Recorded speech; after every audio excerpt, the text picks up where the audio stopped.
Blessed Samhain Bewitchlings, this is Tiffany from Bewitching.Bemused if you don't already know me. Today, just in time for Samhain, we are going to be covering how to host a dumb supper. Before we begin, I want to let you know that today's video is sponsored by 247pay.net. It can be incredibly stressful if you find yourself in an emergency situation, you need money as soon as possible, but you are completely out of options. 247pay.net was designed for consumers to access loan money in a safe and fast way. You could potentially receive a loan of anything from $100 to $5,000 deposited directly into your bank account the very next day after you apply. All you have to do is fill out a simple form on their website, and the managers over at 247pay.net will direct you to the best loan providers for you and your circumstances. To check out their website, or so you can apply for your loan right now quickly and safely, click on the link down below in the description box. Now, back to our video. A common pagan tradition on most Sabbats is, of course, holding a feast. However, the feast that is held on Samhain is just a little bit different. More on that in a moment. Of course, as most of you already know, Samhain is one of a few nights of the year where the veil between worlds is very, very, very thin. So one major difference between the Dumb Supper feast and every other feast for every other Sabbat is that during this one, you invite the dead to dine with you. Dumb Suppers, as we hold them today, are a ritual designed to honor the deceased, specifically those, not always, but usually those who have passed away in the last year or specific revered ancestors. As with many customs, the origin of the Dumb Supper is pretty muddled. A lot of information has been lost to time. What's new? But there is a little bit of record in various different cultures of some form of a dumb supper taking place at one time or another. Even Victorian era women in England and certain parts of America would hold dumb suppers, but theirs were a little bit different. They used it as a form of divination to figure out who their future husbands were going to be. Now, the tradition of that form of dumb supper did die out around the 1950s. However, I think you all already know this, pagans are still keeping the Dumb Supper in its original context. As far as we know, that's the original context of celebrating the dead and honoring the dead alive today. Before we begin, if you would like this in article format, that will be linked down below. I know that can make it a little easier to follow the steps. And I will also have links down below to other articles and other videos in regards to celebrating Samhain in general and the history of Samhain if you need to brush up on that information. There are two main aspects that set a dumb supper apart from a regular supper or a regular feast. Number one, I already mentioned it. You are inviting the dead to join you at the dinner table. Number two, it is a feast that is conducted entirely in silence. Now, we'll get back to those in a moment. Let's go in order of things. So first of all, what are you going to serve? It can really be whatever your guests, living or dead, enjoy. But if you are going to be inviting a deceased loved one to your table and you know of a dish or a meal that they really loved, or you have their recipe, maybe it's an old family recipe that they cooked really well, they loved cooking it and sharing it with the family, maybe that's what you might want to cook. But you also can't go wrong sticking with seasonal favorites, so anything with pumpkins or gourds, apples, pomegranates, game, wild rice, root vegetables, corn, yeah. A potluck is also a really great way to go about this.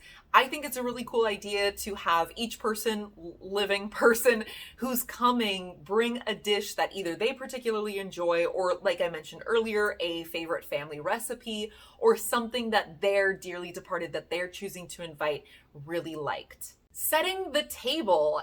It is a very good idea before you begin anything to energetically cleanse your dining area, whether that's smoke cleansing, sound cleansing, however you want to go about it, just get it cleansed. And then you want to set the table as if you are inviting an honored guest, because you are inviting an honored guest. So I would recommend pulling out the linens, using a tablecloth and napkins, having all the silverware out, having both a water glass as well as a wine glass, whatever you have available to you, and light candles. Now, traditionally, all of your linens will be black, And the only light you will be eating by is candlelight. So you might also want, I shouldn't necessarily say candlelight, non-electric light. So you will want candles and lanterns nearby. Now, again, if those things are just not doable, maybe it's not safe in your environment, maybe you can't burn things where you live, maybe you're doing it all outdoors and you would prefer to eat by moonlight, that's actually a really cool idea. But the wind might blow out the candles. So, it's okay. Like, you can make certain adjustments here or there. That is just how it's traditionally done. But do what you're able to and use what's available to you. As for where everyone is sitting, if you have multiple guests coming over, but your table is big enough that each guest can invite one spirit and you can leave one space for each spirit, maybe alternate spirit, living. Wonderful. That's awesome. Make sure to light a candle. A tea light is usually the easiest. Light a candle at each place where a spirit will be sitting. However, that's not always doable because that can take up a lot of space, especially if you have, 8 people coming over. So again, traditionally, what you would want to do is leave the head of the table open, because that is the seat for the honored guest. That is where your spirits will be dining together. And again, light a candle at that space. If either you have individual seats for individual spirits, or maybe you've only got 2 people coming over, it's yourself and 2 friends, and you're each inviting a spirit, then you might want to, at the spirit spot, place a photograph of them or something that they owned or something, or a symbol of something that they really loved. Now, again, if you've got 8 people coming over and you're just using the head of the table for every spirit, it might get a little bit crowded with all that stuff. So you can skip that part. You don't have to do it, but it is a nice touch. You can also feel free to decorate the space as well. This is still a holiday. It's still a Sabbath. It is Halloween. It is Samhain. If you recognize both of those. And it's not crass to decorate a little bit in that respect, right? I mean, unless you're putting like a cheap plastic skeleton in the spirit seat, I mean, that'd be a little tacky. But if you want to use, coffin-shaped place cards, or use skull candles to light up your table, then by all means do so. It just kind of creates a wonderful vibe. It acknowledges death. It honors and celebrates it instead of viewing it as something we have to ignore, we don't talk about, we don't, discuss, we don't think about. It's fine to have those things. It's not tacky. It's not crass. It's not, offensive to the spirits to acknowledge that they are in fact dead. As part of the setting the table process, you as the host, assuming you're the host, you may want to serve each of the plates and portion it out in advance. This does make things easier. I'll explain a little bit more and offer some other suggestions, alternatives for this in a moment. It may make things a little bit easier. I'm not a big fan of this because, food, hot or warm food can get cold pretty quickly if you do that. But that is one suggestion that might make things a little bit easier, but I'll have other suggestions for you in a moment. So next up is who to invite. You can do this by yourself. You can just have whoever's in your household with you. You can invite a ton of friends over. It doesn't really matter. It's completely up to you. I just recommend that you make sure that everybody who is invited is not only fully aware of what a dumb supper is, but they're also going to respect the occasion and respect the type of ritual this is. And they will be comfortable with the type of ritual this is. Another suggestion, and this is entirely a personal choice, and it also really depends on your children and your friends' children, whoever's being invited, but I do recommend against children. The big reason for this is because most of them just have trouble staying silent for long periods of time and sitting still in their seats, especially when there's no form of entertainment going on, whether that is adults conversating around them or television or music in the background or, them being able to ask questions. They might get really, really antsy and sort of disrupt things. As for which spirits to invite, I kind of touched on this already. Typically, it is a loved one that has passed in the last year. It doesn't have to be a blood relative. Keep that in mind. or it is a revered ancestor. Again, doesn't necessarily have to be a blood relative. This could be a close friend, a close family friend.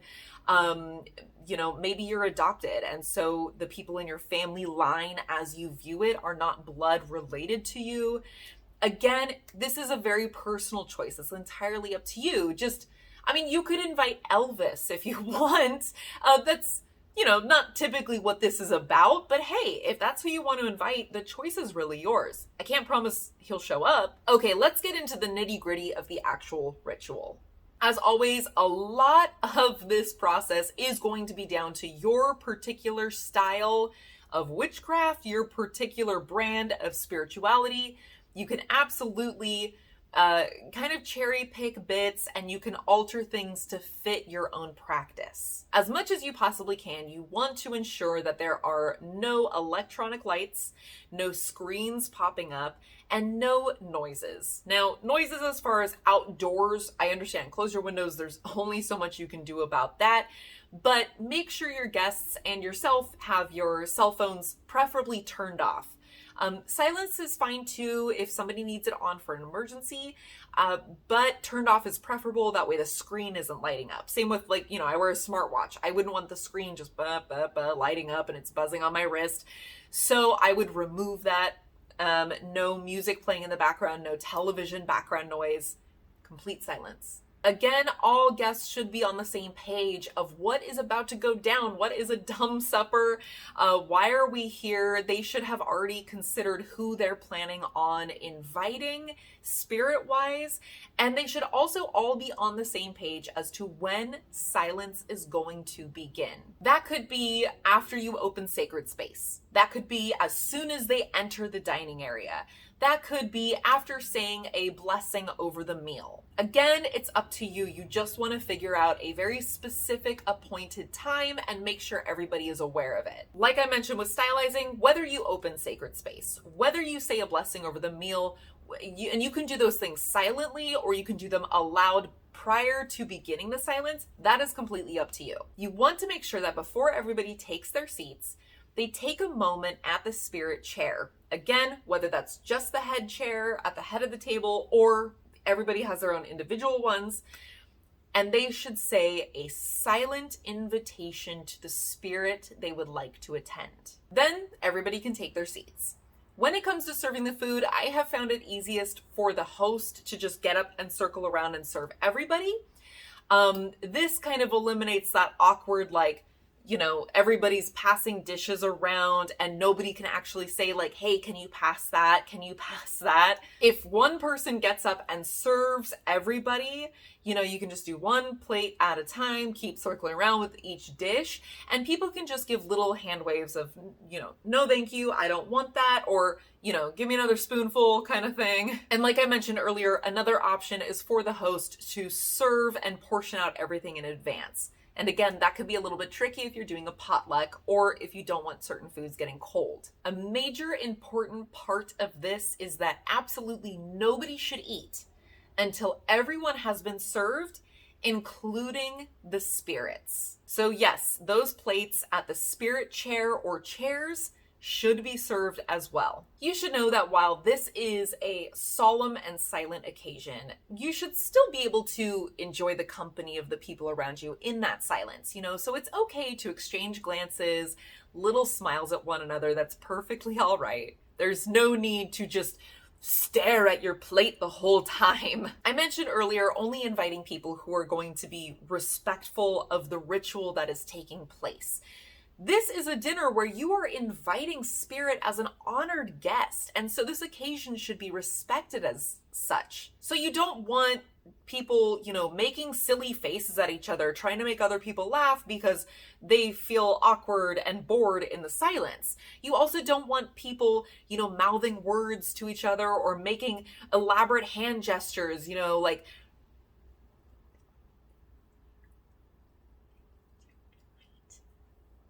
that kind of defeats the purpose of the silence. Plus, while you eat, this is a really good time to make use of that silence, to help yourself focus on all your other senses and focus on what energies, whether subtle or not so subtle, are you picking up on in the room with you? Once every guest has finished eating, once again, each member of the dinner party should circle around the table, visiting the spirit seat and saying a silent prayer, thanking their spirit for attending and allowing them to depart. One thing that guests can optionally do is have pre-written down a short note, something that they would like to say to their deceased loved one, and they can burn it in the candle at the place setting. I would recommend having a cauldron or a heat-proof, fireproof bowl handy, already there, ready to go. That way they can just safely right in there. As for timing of when the silence should be over, I once heard an account, and I think this was Firelight. If you guys are familiar with Firelight, I think it was him who told this story in a podcast about he held a dumb supper and they decided to light a tea light candle. I believe it was at the spirit seat, and nobody was going to speak until that tea light candle burned out. However, it took a lot longer to burn out on its own than they anticipated. So by the end of it, people were feeling pretty restless, awkward, antsy, kind of ready for it to be over with. So I wouldn't suggest that. But just like making sure everyone is on the same page as to when the silence is going to begin, everyone should also be on the same page as to when the silence will end. It should be a very obvious cue. The host can initiate it, which is actually what I recommend. And again, nobody should be sitting there guessing, okay, what happens next? What can I talk yet? Personally, and this is just my own thing, you guys, again, can do this however you want. After the final person has made it very clear that they are done wishing their spirit goodbye, once they return to their own seat and sat down, that's when I take the cue to go ahead and stand up and I break the silence with a little prayer. I'll tell you what I like to say, but again, you can take this and use it exactly as is. You can personalize it, you can completely write your own, or you can skip the prayer altogether. This is just what I like to do. To the ones we have loved, to the ones we have lost, to those near and far, to those who have passed before, we thank you for your presence here. We thank you for dining with us. We wish you well. And then I do a little sign off. My personal sign off is Kila Salai. It's got a backstory to it. If you're familiar with Mass Effect, you probably know it. But it might be amen or blessed be or thank you. It might cheers, so on and so forth, in love and light, whatever. I already touched on this a bit as we went along, but in general, the host should be the one to guide the evening. And the host should also make sure that everybody is aware of the order of events. Break it down into each ritual step so everybody knows what to expect and how things are going to happen. You should also be the one to begin everything. So everyone has a one single person to look to cue them as to, okay, what's happening next. So when you enter the dining room and you are going to be visiting the spirit chair to invite your spirit to join, the host should be the first one there and then should move to their own seats, and everybody else should be able to take that and follow that cue. This is really just the best way to keep things organized and running smoothly. And so people aren't kind of looking around going like, okay, what's happening? What are we doing right now? What are we doing next? And of course, nobody can actually verbalize those questions. Also, as the host, you want to be courteous to your living guests. You want to keep an eye kind of on how everybody is doing. So if you're a really slow eater, and you know that about yourself, but everybody else's plates are pretty much done, it's okay to end your meal early, to end the supper, and then you can go back to your meal and everybody can talk. So kind of read the room, take that cue. Same with, vice versa. If you scarf down your food, but you look around and everybody else is only like 25% of the way through their meals, don't be like, well, I'm done, so I'm going to get up and dismiss spirit. Nobody else is ready for that yet. So that's probably common sense, but just keep your eye on people's plates, keep your eye on everybody's kind of body language, sense and feel out how everybody's doing. My final note is everyone seems to have a different opinion of what should be done with the food on the spirit plate. And it kind of goes It's kind of the same thing for when it comes to edible offerings to spirit of any kind, right? So some people think, well, the spirit came, they dined, they ate it energetically, so it's okay to put this back in the fridge and eat it myself as leftovers. That way it doesn't go to waste. Other people feel it should be completely tossed out. Other people like to set it outside and leave it for, animals to come pick at or whatever. It's entirely up to you. The only thing that I would recommend is if you are going to put it outside, first of all, be aware that this very much could potentially attract pests and vermin. So that is one factor to consider. The other thing is certain foods are toxic for certain animals or can be harmful for them to eat. But again, what you do with that food is entirely up to you. Finally, have fun with this and appreciate this occasion for what it is. I know that it's solemn and it is to be respected and it is a silent occasion, but that doesn't mean that it can't be very enjoyable and very fun. For yourself or for others of your living guests in attendance, you may find that this is a once a year reunion with a departed loved one, or this could be the first time that you or one of your guests is reuniting with a loved one that has passed away. If treated with the respect that it's due, this ritual, this dumb supper, can become a very fulfilling Samhain tradition. If you would love to hear some more Samhain traditions that I personally love, you can check out this video right here.